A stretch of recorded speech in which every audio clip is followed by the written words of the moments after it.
Muy bien, un saludo cordial a todos nuestros hermanos en Cristo. Vamos a continuar con la serie de los Hechos del Espíritu Santo. En esta tarde vamos a considerar algo que corresponde, vamos a referirnos a Pedro y a Juan. Eso está en Hechos capítulo 4, vamos a leer algunos versículos, luego ya estaremos continuando. Dice ahí la palabra del Señor. Hablando ellos al pueblo, vinieron sobre ellos los sacerdotes con el jefe de la guardia del templo y los saduceos, resentidos de que hablasen al pueblo y anunciasen en Jesús la resurrección de entre los muertos. Y les echaron mano y los pusieron en la cárcel hasta el día siguiente, porque ya era tarde. Pero muchos de los que habían oído la palabra creyeron, y el número de los varones eran como 5,000. Muy bien, Iglesia del Señor, hemos leído la introducción de este capítulo. Queremos decir que en el capítulo 3 hablamos en que se hizo el primer milagro de la era apostólica en la sanación del cojo que estaba en el templo, en la puerta de la Hermosa, y eso pues causó gran alboroto en toda la población, y las autoridades que estaban allí, ellos automáticamente se pusieron incómodos porque hablaban de Jesús, dice, no hablaban de Jesús, estaban resentidos, dice, que enseñasen al pueblo y anunciasen en Jesús la resurrección de entre los muertos. Quizás haciendo un énfasis un poco más, la resurrección de Jesús, eso es lo que a ellos le incomodaba en una manera muy profunda. Pero queremos decir que aquí en este caso estamos hablando de Pedro y Juan, dos discípulos de Jesús que también conformaron con el círculo íntimo de Jesús, con Jacobo, el hermano de Juan. Ellos presenciaron la resurrección de Lázaro, ahí en Marcos 5:37 al 43, acompañaron a Jesús en la oración en la noche fatídica, o que se llama también Noche de la Pasión. Estos tres varones también estuvieron presentes en el monte de la Transfiguración. De igual manera también estuvieron presentes cuando la suegra de Pedro estuvo enferma. Ellos tres también estuvieron allí. Por eso se dice que eran los que conformaban el círculo íntimo de Jesús, porque ellos eran los hombres de confianza: Pedro, Juan y Jacobo. Jacobo y Juan eran hermanos de padre y madre. Hay un pasaje en la palabra en que vemos que su madre, Salomé, intercedió para que sus dos hijos se sienten en el trono, uno a la derecha, otro a la izquierda. Eso está en Marcos 3:17. Ellos también le apodaron como los hijos del trueno. Eran hombres muy leales, hombres muy justos, porque un día dice: Señor, manda que caiga fuego del cielo y los consuma a todos, cuando veía que un gran número de personas se estuvieron burlando de Jesús. Estos dos varones, Pedro, Juan y Jacobo, fueron apresados por causa del evangelio. Ahí cuando leemos versículo 6 dice: y el sumo sacerdote Anás y Caifás, Juan y Alejandro y todos los que eran de la familia de los del sumo sacerdote. Sabemos que las autoridades en ese entonces eran personas en las áreas de la política, en la área religiosa, estaban los sacerdotes, y entre los sacerdotes había un parentesco. Por ejemplo, Anás era suegro de Caifás, y bueno, aquí la palabra nos está diciendo que estas personas eran de la familia del sumo sacerdote, dice,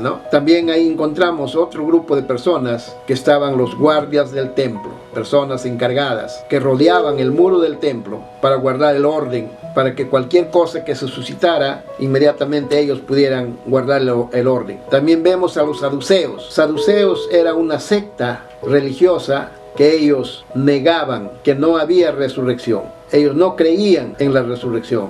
Entonces, estas personas fueron las personas que siempre estuvieron siguiendo a Jesús por todos los lados, pero no porque les agradaba escuchar la enseñanza, sino para acusarlo, buscándole cualquier falla para poder acusarle a Jesús. Entonces todos ellos arrestaron a Pedro y a Juan por predicar que Cristo había resucitado. Ellos se preocupaban de la forma de su expresión para hablar, la comunión con Jesús que mostraban en su modo de hablar. Dice la palabra que ellos predicaban con denuedo, dice, Versículo 13, vamos a ver allí, gloria al Señor, dice ahí: entonces, viendo el denuedo de Pedro y Juan y sabiendo que eran hombres sin letra y del vulgo, se maravillaban y reconocían que habían estado con Jesús. ¿Qué quiere decir denuedo?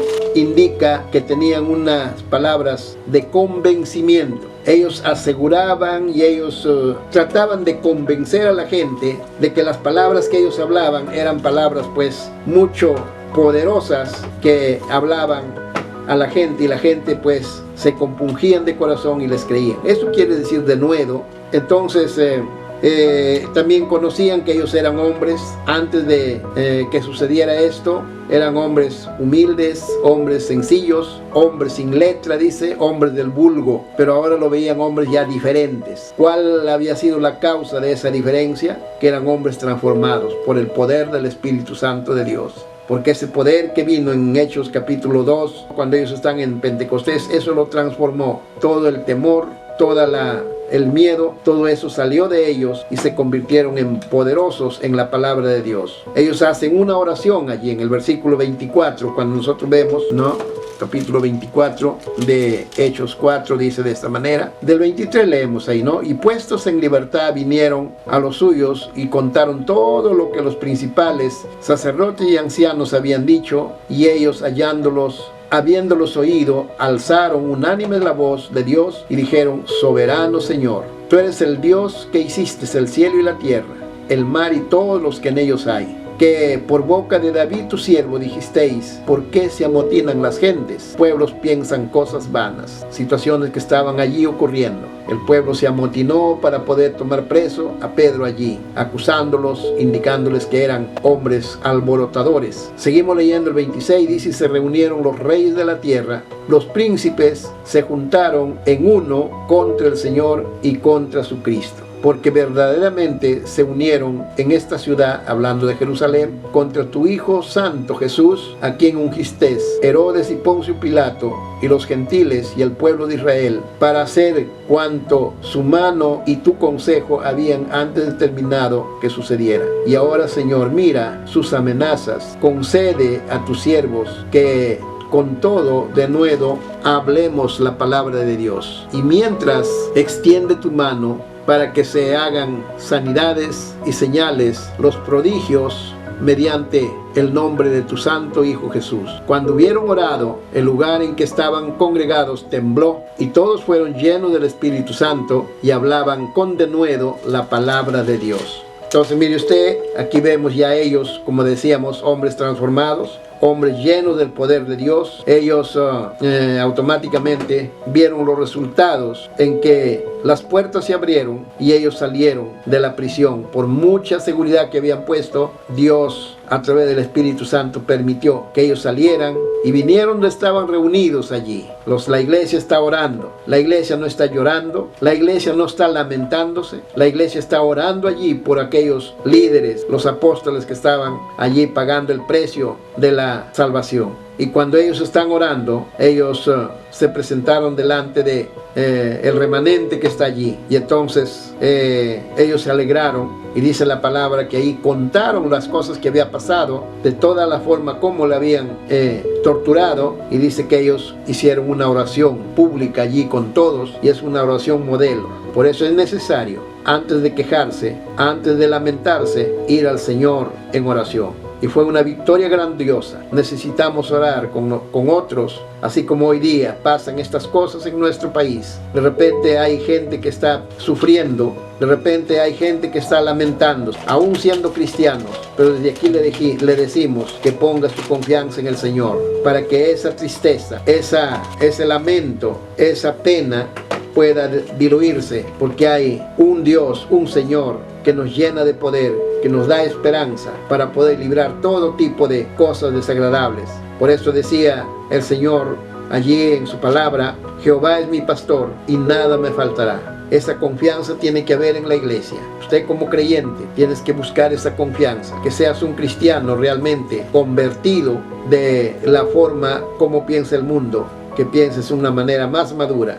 Dios da respuesta cuando se le pide. Dios oye la oración de su pueblo. Por eso dice ahí en Isaías, clama a mí y yo te responderé. En Jeremías, y te enseñaré cosas grandes y ocultas que tú no conoces. Entonces, ese es el Dios a quien servimos. Por lo tanto, iglesia, oremos a Dios cada día en nuestras angustias, en nuestras dificultades. Vamos a orar al Señor. Padre de la gloria, santo eres, Señor.